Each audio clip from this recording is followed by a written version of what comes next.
तुमने अपने आप को उलझा लिया है। कितनी देर आंख बंद करके बैठ सकते हो, समझ लो तुम्हारे दिमाग की उतनी ताकत है।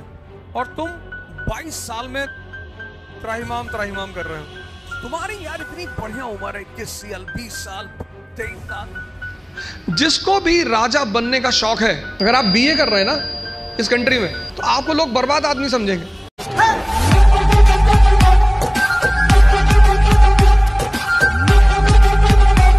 तुमको अंदाजा नहीं हो रहा है कि तुम्हारी इस वक्त तुम्हारे पास कितनी शक्ति है। और अंदाजा क्यों नहीं हो रहा है? तुम उलझ गए हो, तुमने अपने आप को उलझा लिया है। कितने लोग कभी महाराज जी के आश्रम गए हैं, स्वामी मिर्जापुर, वहां शक्तेशगढ़, कितने लोग जुड़े हैं उनसे? कोई जुड़ा हुआ है यहाँ पे? कोई नहीं जुड़ा। यथार्थ गीता किसी ने नहीं पढ़ी।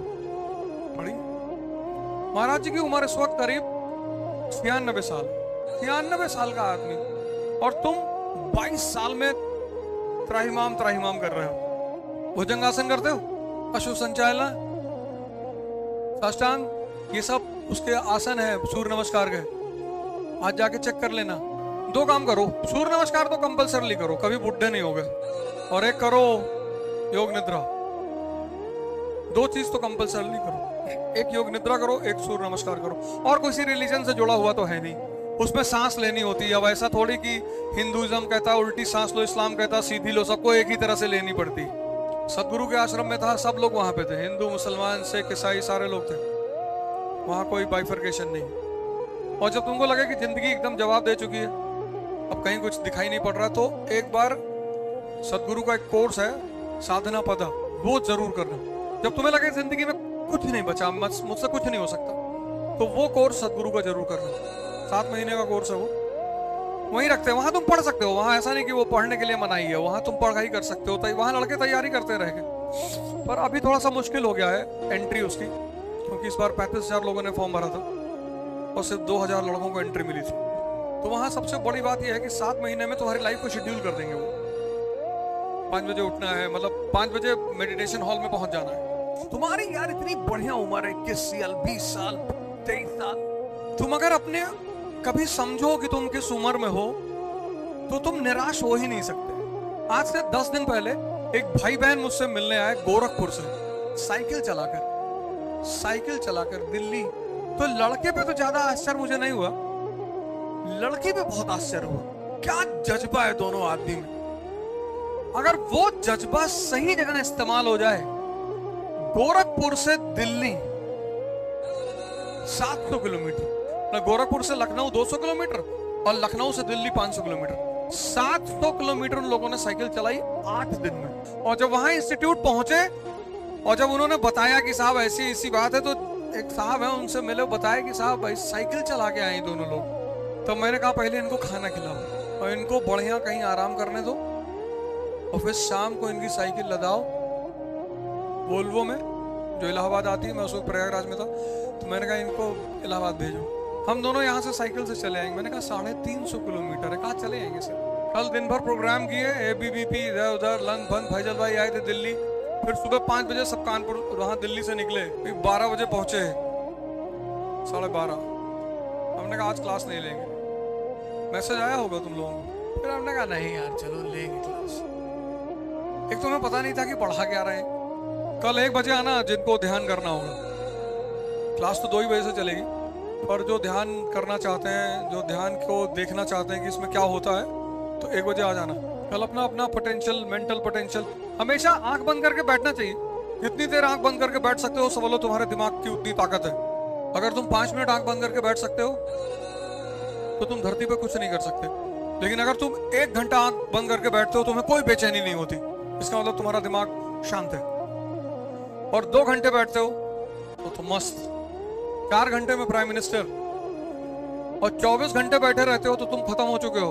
उतना भी नहीं बैठना है कि 24 घंटे आंख बंद करके ही बैठे हैं। जिसको भी राजा बनने का शौक है, मैं इस लाइन को फिर से रिपीट करूंगा, जिसको भी राजा बनने का शौक है, उसे इतिहास जरूर पढ़ना चाहिए।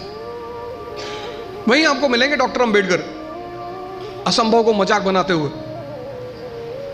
वहीं आपको गांधी जी मिलेंगे, असंभव को मजाक बनाते हुए।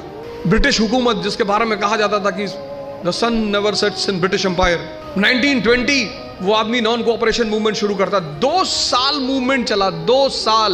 ब्रिटिश पार्लियामेंट वॉइसरॉय को मैसेज पे मैसेज करती रही, बात करती रही कि क्यों रोको इस मूवमेंट को। वॉइसरॉय ने कहा सर मूवमेंट नहीं रोक सकते, सरकार असहाय। वॉइसरॉय ने कहा सर मूवमेंट नहीं रोक सकते। बोले क्यों? बोले सर ये पूजा कर रहे हैं हमारे लिए, आपके दरवाजे पे कोई खड़ा है, आपके लिए दुआ कर रहा है, पूजा कर रहा है, आप उसे मारेंगे? ये सत्याग्रही सड़क पे चलते थे भजन गाते हुए, ईश्वर अल्लाह तेरे नाम, इनको बुद्धि दे भगवान। अब चूंकि और आप जितने लोगों ने इंजीनियरिंग वगैरह कर रखी, 10th तक हमें ह्यूमैनिटीज पढ़ाया गया, और 10th का टीचर हमें क्या कहता था बार बार कि बस इसके बाद जीवन में हिस्ट्री कभी नहीं पढ़नी, इसके बाद जीवन में सिविक्स कभी नहीं पढ़नी, इसके बाद जीवन में जग बेटा है बस 1 साल में। अब उस टीचर का चेहरा बहुत याद आता होगा।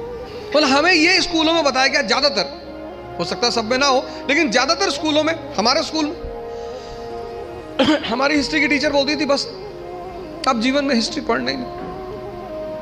हमें क्या पता था हिस्ट्री से ही जिंदगी चलेगी। और इतिहास, मैंने कहा ना, सब्जेक्ट नहीं, दर्शन। एक से एक कैरेक्टर जिन्होंने असंभव को मजाक बनाया। आप वर्ल्ड हिस्ट्री पढ़ोगे, एक से एक कैरेक्टर। बिस्मार्क 2 साल। फिर 5 फरवरी 1922 चौरी चौरा का कांड हुआ, 22 पुलिस वाले के साथ पुलिस स्टेशन जलाया गया। वो सरकार पे हमला था, वो सरकार पर हमला था। अब सरकार कार्रवाई करेगी, लेकिन इससे पहले सरकार कार्रवाई करे, गांधी जी ने आंदोलन को बंद कर दिया। कहा I don't have any faith in violence, मुझे हिंसा में कोई विश्वास नहीं। अंग्रेजों ने कहा एक दिन विश्वास कर लो, बोले है ही नहीं, और कोई मार नहीं खाया। उसकी सजा गांधी जी को मिली, 6 साल के लिए सजा मिली, 6 साल के लिए बंद हुए। पूरा यूरोप नहीं चाहता कि जर्मनी राष्ट्र बने, पूरा यूरोप। अभी सर ने कहा कि जब आप कुछ बड़ा करना चाहते हो तो आपका लोग विरोध करते हैं, तो 1-2 लोग विरोध करते हैं, उसी में आदमी की हालत खराब। पूरा यूरोप नहीं चाहता कि जर्मनी नेशन बने, और वो आदमी उस परिस्थिति में, उस सिचुएशन में, जब यूरोप चाहता ही नहीं, 1871 में जर्मनी को नेशन बना देता। तो चूंकि हमें ह्यूमैनिटीज पढ़ना सिखाया नहीं गया, और सिविल सर्विस का पूरा गेम ह्यूमैनिटीज पे है, पूरा। क्यों पढ़े अकबर को, क्यों पढ़े गांधी को, क्यों पढ़े, इनसे क्या मदद मिलेगी? क्यों अंबेडकर को क्यों पढ़े?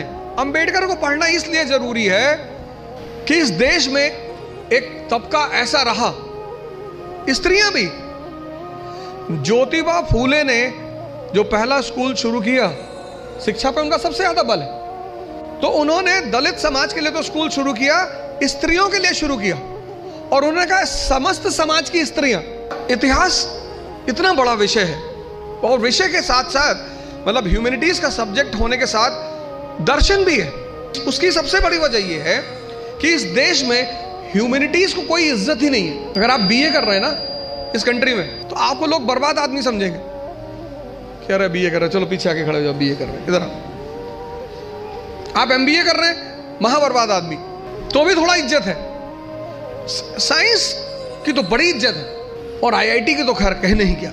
लेकिन जहां आपने कहा बीए, बहुत रेयर केस में जो लोग ग्रेजुएशन बीए वगैरह करते हैं, बीए ऑनर्स वगैरह, वो बहुत रेयर केस में बताते हैं लोगों से। आईआईटी वाले तो कहीं भी फंक्शन होगा तो आगे खड़े हो जाएंगे, क्या कर रहे हैं भैया, आईआईटी कानपुर, अच्छा अच्छा,